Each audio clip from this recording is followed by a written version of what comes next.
साथियों आज के इस वीडियो में आरआरबी टेक्नीशियन आपका जो एग्जाम की शुरुआत है 19 दिसंबर से, उस एग्जाम के लिए साथियों में आपके लिए सबसे महत्वपूर्ण, सबसे शानदार और सबसे जानदार 100 सवाल लेकर आया हूं पूरी विज्ञान के। इस वीडियो में साथियों हम लोग विज्ञान के टॉप लेवल के क्वेश्चंस देखेंगे, उसके बाद साथियों कुछ क्वेश्चंस हम लोग करंट अफेयर के देखेंगे। तो अगर आप चाहते हैं अपने एग्जाम को वाकई में क्रैक करना तो आज की इस वीडियो को शुरू से लेकर अंत तक देखिएगा। मैं कहूंगा अगर आप इस वीडियो को देख लेते हैं, इस वीडियो के सभी प्रश्नों को अगर आप तैयार करके अपने एग्जाम को देने चले जाते हैं अपने शिफ्ट में, तो मैं कहूंगा कोई आपको हरा नहीं सकता, कोई आपका सानी नहीं होगा। यानी कि एग्जामिनर कहीं से भी अगर सवाल आपसे दे दे तो आप उन सभी सवालों को बहुत आराम से कर डालोगे। तो साथियों क्लास आपकी बहुत तेजी वाली होगी। पहला सवाल आपकी स्क्रीन पर आ चुका है। कह रहे कि निम्नलिखित में से किस तत्व की कमी से घेंगा रोग होता है? तो मैं कहूंगा आयोडीन की कमी से कौन सा रोग होता है? घेंगा रोग होता है। आंसर यहां पर भी लिखा हुआ है। पावर ट्रांसफार्मर की कार्य प्रणाली का सिद्धांत किस नियम पर आधारित है? यह सवाल आपसे बहुत पूछा जाता है। तो मैं कहूंगा साथियों फैराडे के नियम पर आधारित है। यानी कि जो पावर ट्रांसफार्मर है इसकी कार्य प्रणाली का सिद्धांत नियम ये साथियों फैराडे के नियम पर आधारित है। साथियों अगर आप ये पूरी पीडीएफ लेना चाहते हैं बिल्कुल निःशुल्क, तो इस पीडीएफ को लेने का तरीका भी मैं आपको बता दूंगा। वो तरीका आप देख लेना और इस पीडीएफ को साथियों आप ले सकते हैं बिल्कुल निःशुल्क। अगला सवाल देखिए, रडार सिस्टम में उपयोग की जाने वाली तरंगे किस प्रकार की तरंगों का उदाहरण है? तो मैं कहूंगा साथियों ये सूक्ष्म तरंगों का उदाहरण है। आंसर आपका ऑप्शन नंबर ए हो जाता है। अगला सवाल देखिए, यानी कि एक उड़ते हुए चक्के की प्रति सेकंड घूर्ण किससे मापी जाती है? तो किससे मापी जाती है साथियों आपको मालूम होना चाहिए, स्ट्रोबोस्कोप से मापी जाती है। किससे मापी जाती है? स्ट्रोबोस्कोप से मापी जाती है। आपका राइट आंसर यहाँ पर डी हो जाता है। अगला देखिए, कौन प्लाज्मोडियम परजीवी का वाहक है? तो मैं कहूंगा मच्छर जो होता है ना, मच्छर साथियों ये प्लाज्मोडियम परजीवी का वाहक है। आंसर आपका ए के साथ जाएगा। साथियों इस वीडियो में मैंने वो सभी क्वेश्चंस लिए हैं जो आपको अपनी शिफ्ट में देखने को मिलेंगे। तो जो भी आपको क्वेश्चंस देखने को मिलेंगे इसमें सिंपल भी होंगे, मॉडरेट भी होंगे, हार्ड भी होंगे। जिस टाइप के आपके क्वेश्चन पूछे जाएंगे उसी टाइप के साथियों क्वेश्चंस का यहां पर एक तरीके से लिया गया है। चलिए तो छठे नंबर का सवाल है, कह रहे कि लोहे पर जंग लगना ये किस प्रकार की अभिक्रिया का उदाहरण है? तो ये रासायनिक अभिक्रिया का उदाहरण है। आंसर आपका जाएगा बी, प्रतिपादन किया था। अगला देखिए, चींटी के डंक में कौन सा अम्ल पाया जाता है? तो आपको मालूम होना चाहिए साथियों मेथेनोइक अम्ल की अगर बात करें तो ये चींटी के डंक में ही तो पाया जाता है। अगला सवाल देखिए आपकी स्क्रीन पर, करके लोहे जंग जो है ना, ये जंग लगती है लोहे के भार में। जब जंग लोहे पर लगती है तो लोहे का भार क्या कम हो जाता है या बढ़ जाता है या समान रहता है? बताइए। मैं कहूंगा साथियों इसका भार बढ़ जाता है जब लोहे पर जंग लगती है। उसके बाद देखिए कहा जा रहा है आपसे कि किस यंत्र के द्वारा सौर ऊर्जा को विद्युत ऊर्जा में बदला जाता है? तो मैं कहूंगा साथियों यहां पर अगर बात करें तो फोटोवोल्टिक सेल आपका राइट आंसर हो जाएगा। यानी कि किस यंत्र के द्वारा सौर ऊर्जा को विद्युत ऊर्जा में बदला जाता है? तो फोटोवोल्टिक सेल आप लोग यहां पर याद रखेंगे। अगला देखिए, पृथ्वी के केंद्र पर गुरुत्वाकर्षण के कारण त्वरण का मान क्या होता है? तो साथियों क्या होता है? मैं कहूंगा शून्य होता है। क्या होता है साथियों? शून्य होता है। उसके बाद देखिए, कम तापमान को मापने वाले यंत्र को क्या कहा जाता है? तो इसको साथियों क्रायोमीटर कहा जाता है। इसको क्या कहा जाता है? इसको क्रायोमीटर कहा जाता है। राइट आंसर आपका बी हो जाता है। उसके बाद देखिए, मनुष्य के सुनने की क्षमता कितनी होती है? तो मनुष्य के सुनने की क्षमता की हम बात करते हैं तो 20 हर्ट्ज से लेकर 20,000 हर्ट्ज तक होती है। साथियों ये पूरी साइंस के टॉप लेवल के क्वेश्चंस है। तो एक एक क्वेश्चंस को आपको बहुत ध्यान से देखना है, क्योंकि मैं आपको जो पढ़ा रहा हूं, देखिए जब भी आपका एग्जाम है, जिस किसी भी शिफ्ट में आपका एग्जाम है, मैं कहूंगा उन सभी एग्जाम्स को, उन सभी अपनी जो आपकी शिफ्ट है इकलौती, उस शिफ्ट को क्रैक करने के लिए इन सभी वीडियोस को देखिएगा। जो भी साथियों मैं अब डेली क्लास लू ना, उन सभी क्लासेस को देखिएगा जो भी मैं आपको पढ़ाऊं। ठीक है, चलिए तो मनुष्य के सुनने की क्षमता कितनी होती है? 20 हर्ट्ज से 20,000 हर्ट्ज तक होती है। उसके बाद देखिए यहाँ यदि निर्वात में लोहा, कागज और पत्थर के टुकड़े को एक साथ गिराया जाता है तो कौन पृथ्वी की सतह पर सबसे पहले गिरेगा? मैं कहूंगा साथियों तीनों एक ही। क्या यहाँ पर अगर बात करें तीनों एक साथ गिरेंगे। यहाँ पर वजन से मैटर नहीं है। अगर आप एक पत्थर को या एक कागज के टुकड़े को नीचे फेंकोगे तो एक साथ ये दोनों चीजें नीचे आएंगी। अगला सवाल देखिए आपके स्क्रीन पर है, निम्नलिखित में से कौन कांच का सबसे महत्वपूर्ण घटक है? मुझे बताइए। मैं कहूंगा साथियों यहाँ पर सिलिका की अगर बात करते हैं तो ये सिलिका कांच का सबसे महत्वपूर्ण घटक है। अगला देखिए, पदार्थ का परमाणु सिद्धांत किस वैज्ञानिक के द्वारा दिया गया था? तो इनका नाम है जॉन डाल्टन, और जॉन डाल्टन ने ही पदार्थ का परमाणु सिद्धांत साथियों दिया था। उसके बाद देखिए, वॉशिंग मशीन किस सिद्धांत पर कार्य करती है? सैकड़ों बार सवाल आपसे पूछा जा चुका है।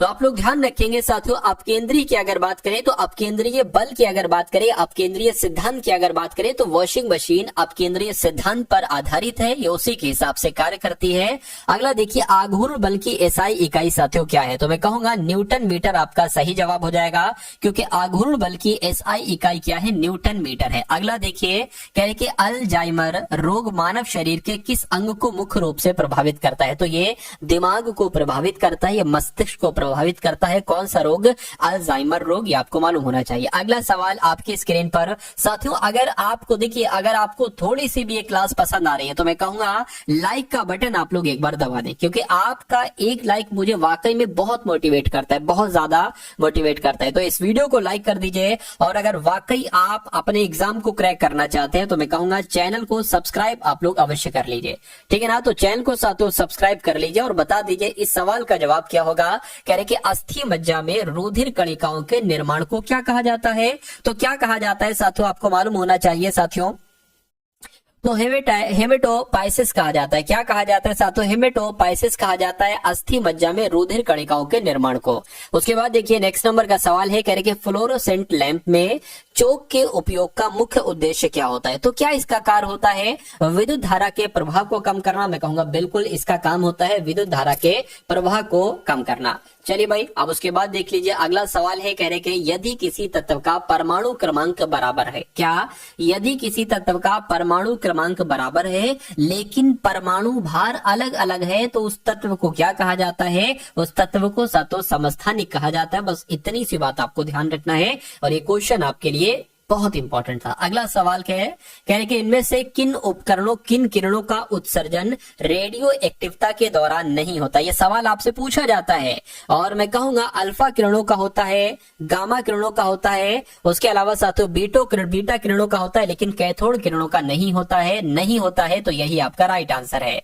अब उसके बाद देखिए साथियों, नेक्स्ट नंबर का सवाल है आपकी स्क्रीन पर, इस सवाल को देखिए और बताइए सही जवाब के पीयूष ग्रंथि मानव शरीर के किस अंग में स्थित है, मुझे बताइए। तो मैं कहूंगा पीयूष ग्रंथि की अगर बात करें, ये साथियों मस्तिष्क में होती है। निम्नलिखित में से कौन सी गैस चूने के पानी को दूधिया कर देती है, ये सवाल बहुत बार आपसे पूछा जा चुका है, और इस बार भी साथियों पूरी संभावना है सवाल आपसे पूछा जाए कि कौन सी गैस, तो कार्बन डाइऑक्साइड गैस चूने के पानी को दूधिया कर देती है।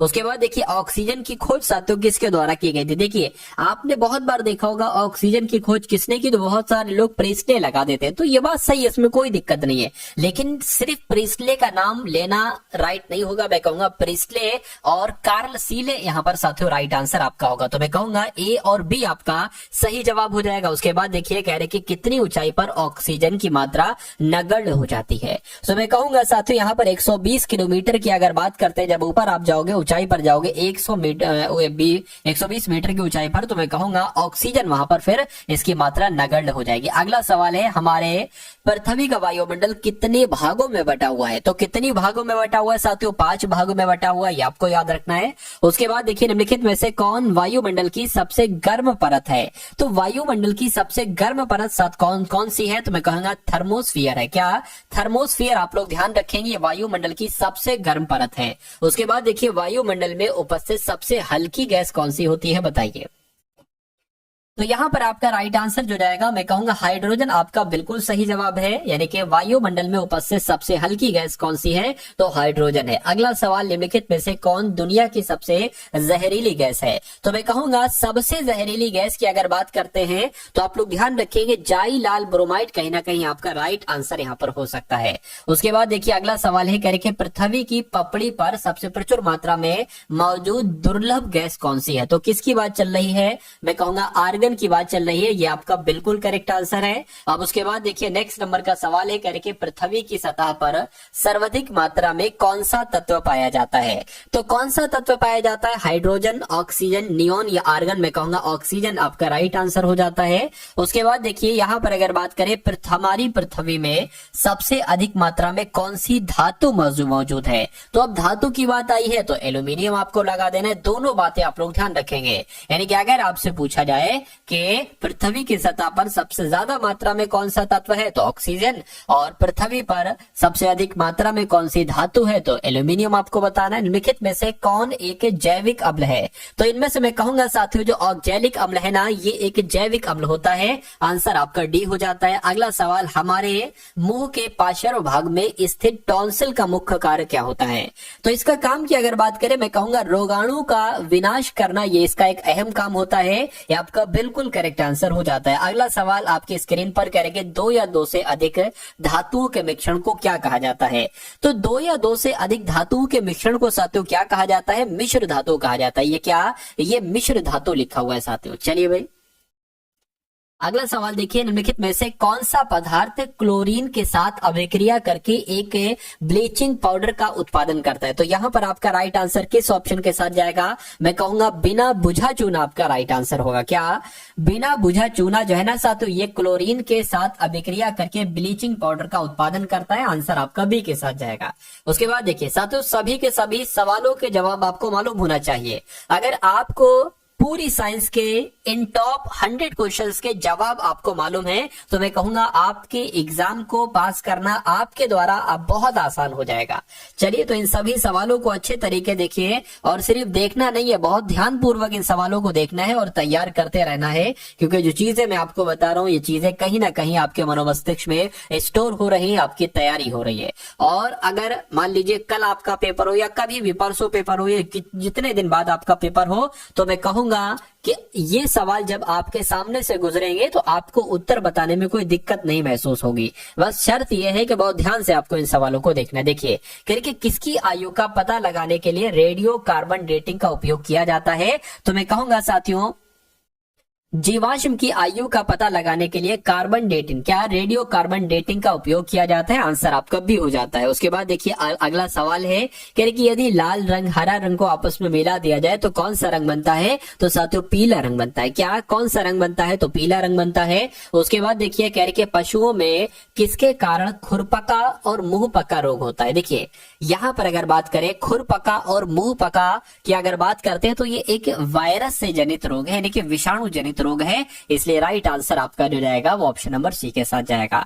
उसके बाद देखिए ट्यूबलाइट में कौन कौन सी गैस की अगर बात करें तो क्या क्या होता है साथियों, मैं कहूंगा आर्गन, मीथेन, पारे का वाष्प और आर्गन, मैं कहूंगा ये वाला बिल्कुल सही जवाब हो जाएगा। यानी कि राइट आंसर आपका जो जाएगा वो किस ऑप्शन के साथ जाएगा, वो ऑप्शन नंबर बी के साथ जाएगा।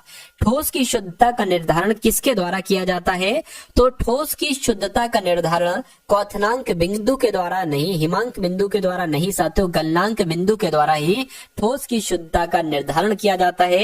ये आपका बिल्कुल करेक्ट आंसर हो जाता है। अगला देखिए भौतिक संतुलन किस सिद्धांत पर कार्य करता है, तो भौतिक संतुलन की अगर बात करें तो ये आपका जो है ना ये समांतर बल के नियम पर आधारित है। क्या, समांतर नियम के बल के नियम पर साथियों ये कार्य करता है, ये सिद्धांत ही आपको मालूम होना चाहिए। अगले नंबर का सवाल है कह रहे निम्नलिखित में से किस धातु को चाकू से आसानी से काटा जा सकता है, तो यहाँ पर आपका राइट आंसर सोडियम हो जाएगा, क्योंकि सोडियम एक ऐसी धातु है जिसको साथियों इस धातु को चाकू से आसानी से काटा जा सकता है। उसके बाद देखिए अगला सवाल कह रहे कि न्यूलैंड के अनुसार उस समय प्रकृति में कुल कितने तत्व मौजूद थे, तो न्यूलैंड की अगर बात करें न्यूलैंड के अनुसार तो यहाँ पर 56 आपका सही जवाब हो जाएगा, 56। अगला देखिए निम्नलिखित में से किसमें स्थितिज ऊर्जा होगी, ये आपसे साथियों पूछा जा रहा है। यहाँ पर आपका राइट आंसर क्या हो सकता है देखिए, और फटाफट आप लोग मुझे यहाँ पर बतला दीजिए। देखिए एक होता है स्थितिज ऊर्जा और एक होता है गतिज ऊर्जा। अगर नदी का पानी बह रहा है तो उसमें गतिज ऊर्जा होगी, लेकिन अगर कोई पानी ठहरा हुआ है तो उसमें जाहिर सी बात है स्थितिज ऊर्जा होगी। तो बांध के पानी में देखिए उड़ते हुए वायुयान, अब वायुयान उड़ रहा है, जाहिर सी बात है गतिज ऊर्जा होगी।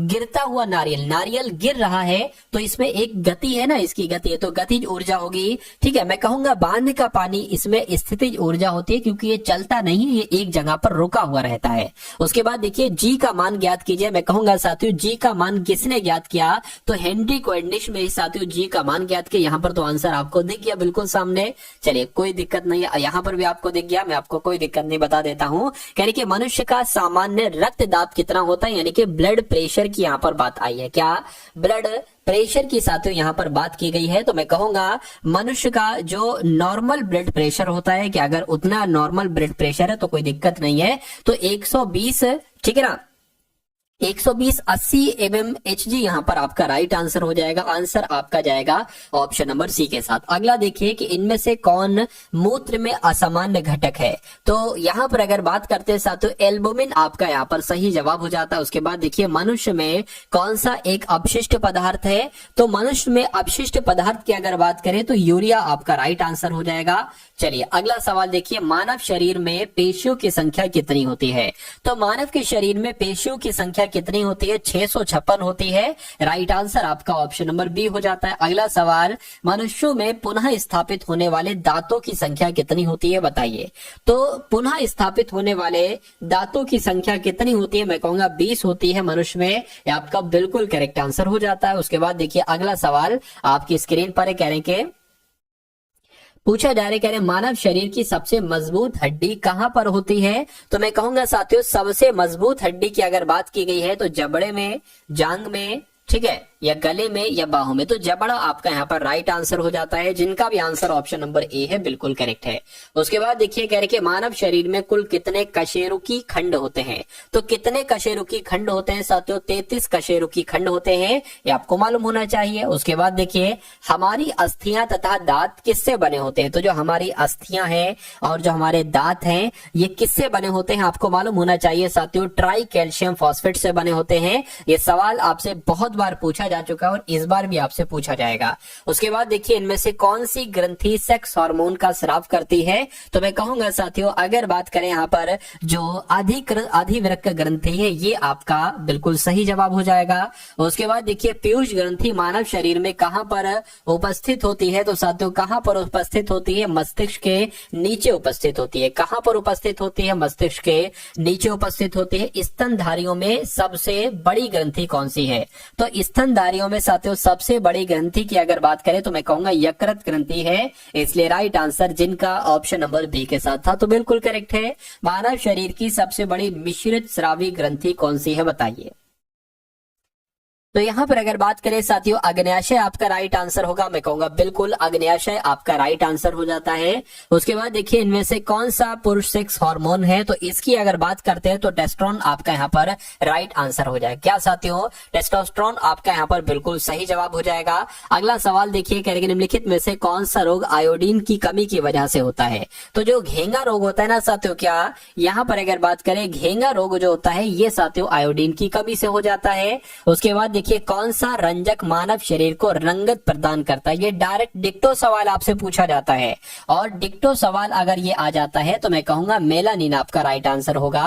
कह रहे कौन सा रंजक, तो मैं कहूंगा मेलानिन, ये मानव शरीर को रंगत प्रदान करता है। चलिए भाई उसके बाद देखिए कह रहे आंखों के रंग के लिए उत्तरदायी रंजक कहां पर उपस्थित होता है। तो ये आंख की पुतली पर होता है। क्या आंख की पुतली में होता है, ये भी आप लोग ध्यान रखेंगे। अगला सवाल है मानव शरीर में अवग्रह वृहदांत्र किसका भाग है। तो साथियों ये किसका भाग है, ये बड़ी आंत का भाग है। किसका भाग है, ये बड़ी आंत का भाग है। आंसर आपका ए हो जाता है। उसके बाद देखिए इनमें से पौधे की कौन सी संरचना प्रक्षेपण के लिए उत्तरदायी है। तो किसकी बात चल रही है, मैं कहूंगा साथियों छाल आपका राइट आंसर हो जाएगा। तो प्रक्षेपण के लिए उत्तरदायी है साथियों ये छाल।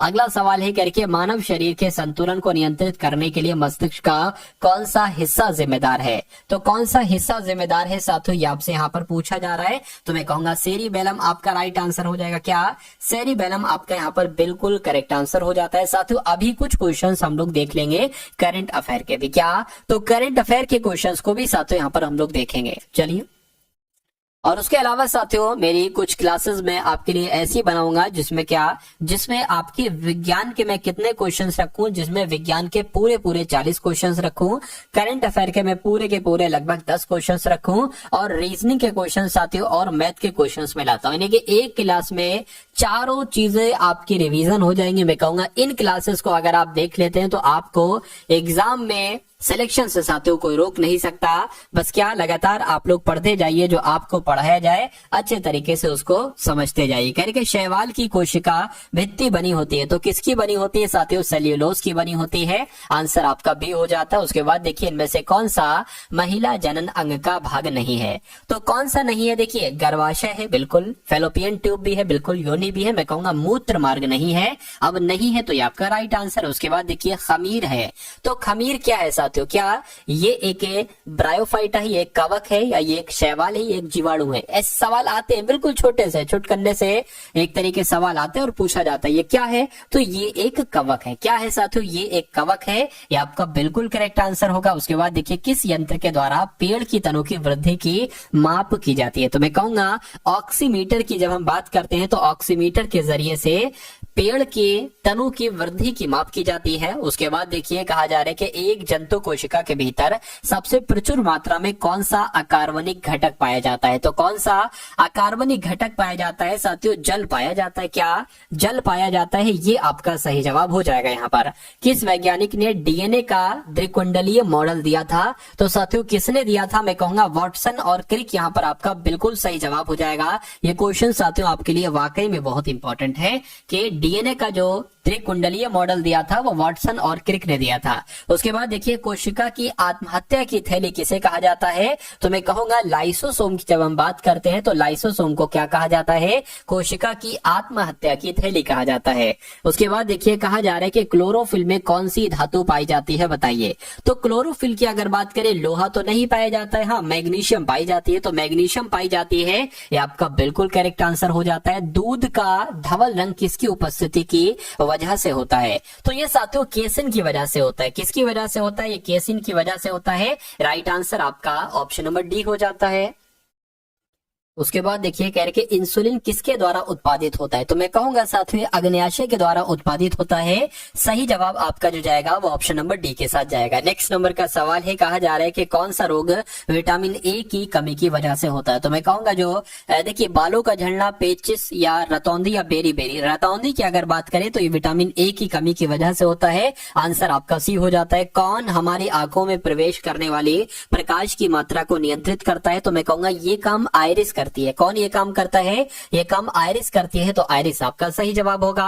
अगला सवाल है, पेड़ पौधों का खाना तैयार करने वाली प्रक्रिया को क्या कहा जाता है? यानी कि पेड़ पौधे जो अपने खाना तैयार करते हैं, क्या इसको फोटोसिंथेसिस कहा जाता है? मैं कहूंगा हाँ, इसको फोटोसिंथेसिस ही कहा जाता है। अगला सवाल है, कहा जा रहा है कि एक भारी नाभिक के दो हल्के नाभिकों में टूटने की प्रक्रिया को क्या कहा जाता है? तो उसको खंडन कहते हैं, यानी कि विखंडन बोले तो नाभिकीय विखंडन उसको कहा जाता है। ये आपको ध्यान रखना होगा।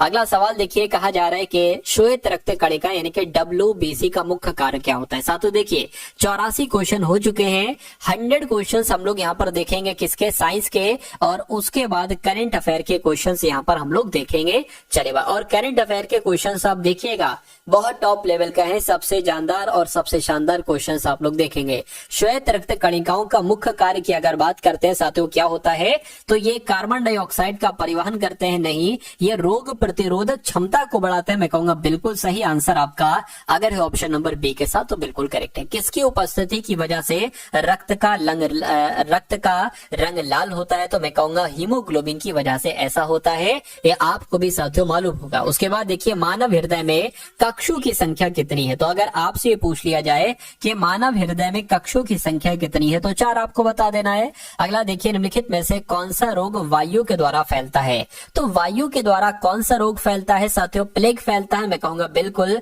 आंसर आपका अगर है ऑप्शन नंबर ए के साथ तो बिल्कुल करेक्ट हो जाता है।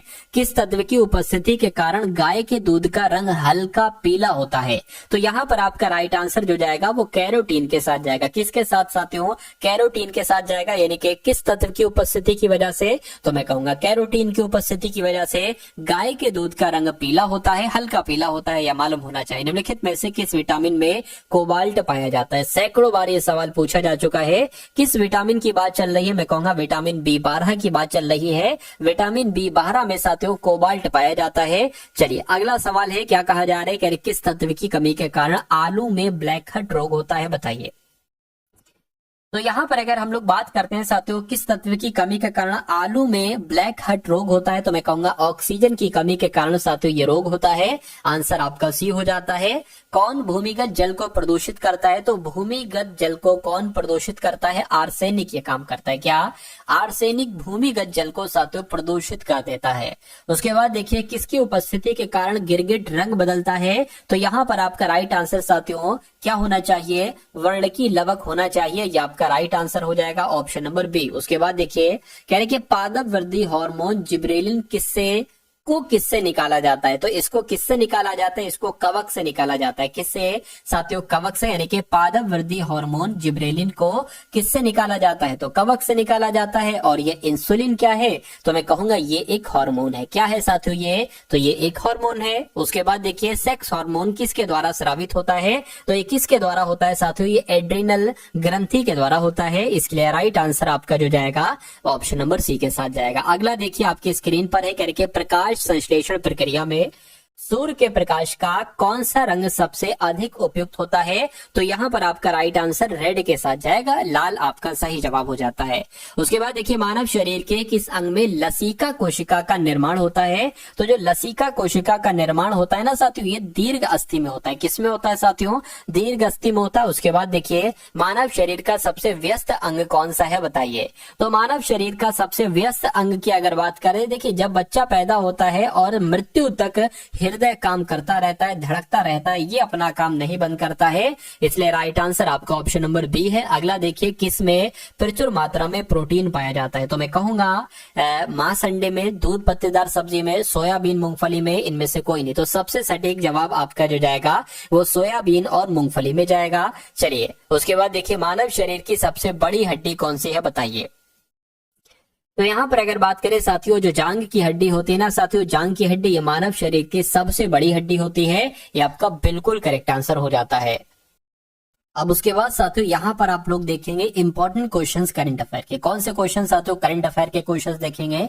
आपने 100 सवाल देखे साथियों विज्ञान के और करंट अफेयर के। यहाँ पर साथियों आपके सामने कुछ इंपॉर्टेंट क्वेश्चंस हम लोग देख लेते। देखिए कह रहे कि हाल ही में कहां पर अंतरराष्ट्रीय दशहरा उत्सव पारंपरिक रीति रिवाजों के साथ शुरू हुआ है, तो मैं कहूंगा साथियों कुल्लू में शुरू हुआ है। उसके बाद देखिए आपसे पूछा जा सकता है कि हाल ही में किस देश के राष्ट्रपति ने लेबनान में तत्काल युद्ध विराम का आह्वान किया है, तो साथियों फ्रांस के राष्ट्रपति ने लेबनान में तत्काल युद्ध विराम का आह्वान किया है। उसके बाद यहां पर अगर बात करते हैं साथियों, एक सेकेंड इसको थोड़ा सा छोटा कर लेता हूं। देखिए कह रहे विधार संभव उत्सव कहां पर मनाया गया है, यानी कि किस राज्य में विधार संभव उत्सव मनाया गया है, तो साथियों केरल में विधार संभव उत्सव मनाया गया। आंसर आपका बी के साथ जाएगा। यहाँ पर सबसे अच्छी बात साथियों ये है कि जो करंट अफेयर के क्वेश्चंस है ना, यहाँ पर ऑलरेडी मैंने इसको रेड करवा दिया गया, जो राइट आंसर है ना उसको रेड करवा दिया गया है। तो साथियों अलाई बलाई समारोह कहां पर आयोजित किया गया है, किस राज्य में, तो तेलंगाना में आयोजित किया गया है। उसके बाद देखिए किस देश में जेशोरेश्वरी मंदिर से देवी काली का मुकुट चोरी हुआ है, तो अभी हाल फिलहाल में ये बड़ी घटना है और बड़ी घटना है, तो आपसे एग्जाम में पूछा जा सकता है कि कौन से देश में, तो बांग्लादेश में साथियों जेशोरेश्वरी मंदिर से देवी काली का मुकुट चोरी हुआ है। उसके बाद देखिए किसे सरकारी ई मार्केट प्लेस पब्लिक प्रोक्योरेंट पोर्टल का सीईओ नियुक्त किया गया है, तो इनका नाम है एल सत्य श्रीनिवासन और इनको सीईओ नियुक्त किया गया। उसके बाद देखिए भारत डिजिटल कृषि सम्मेलन 2024 का आयोजन कहां पर किया गया है, तो नई दिल्ली में किया गया है। उसके बाद देखिए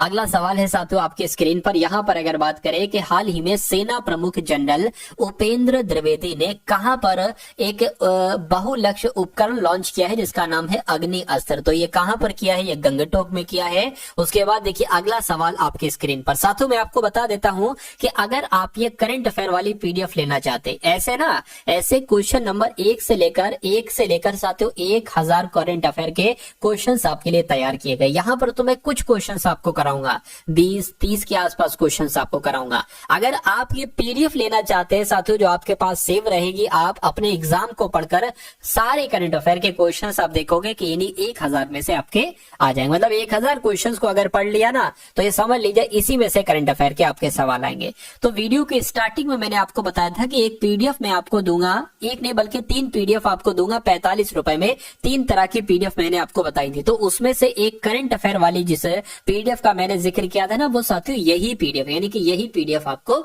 दी जाएगी। उसके अलावा विज्ञान के क्वेश्चंस दिए जाएंगे, रीजनिंग मैथ के क्वेश्चंस आपको दिए जाएंगे। चलिए भाई, तो किस देश में बड़ा ठीक है ना, बड़ा त्योहार बनाया गया है? तो नेपाल में साथियों बड़ा दशहरा त्योहार मनाया गया है, ये आपको मालूम होना चाहिए। सरस आजीविका मेले का आयोजन कहां पर किया गया है? तो गुरुग्राम में किया गया है। उसके बाद देखिए, भारतीय तेज गेंदबाज जिनका नाम मोहम्मद सिराज है, इनको किस राज्य सरकार ने डीएसपी नियुक्त किया है? तो मैं कहूंगा तेलंगाना में इनको डीएसपी नियुक्त किया गया है। कह किस देश की हान कांग को साहित्य का नोबेल पुरस्कार दिया गया है? तो ये दक्षिण कोरिया की है। क्या दक्षिण कोरिया की है? इनका नाम है साथियों हान कांग, और इनको साहित्य का नोबेल पुरस्कार दिया गया। ये क्वेश्चन बहुत इंपॉर्टेंट था। उसके बाद देखिए, जारी ग्लोबल हंगर इंडेक्स 2024 में भारत कौन से स्थान पर रहा है? तो भारत साथियों कौन से स्थान पर रहा है? 105वें स्थान पर रहा है। आंसर आपका जाएगा ऑप्शन नंबर बी के साथ। उसके बाद देखिए, नेक्स्ट नंबर का सवाल है आपकी स्क्रीन पर, बताइए। यानी कि टाटा ट्रस्ट का अध्यक्ष किसको नियुक्त किया गया है? तो नोएल टाटा को नियुक्त किया गया है। अंतरराष्ट्रीय ऊर्जा एजेंसी ने क्लीन एनर्जी के लिए किस आईआईटी के साथ समझौता किया है? तो आईआईटी दिल्ली के साथ साथियों समझौता किया है। आंसर आपका जाएगा ऑप्शन नंबर साथियों किसके साथ?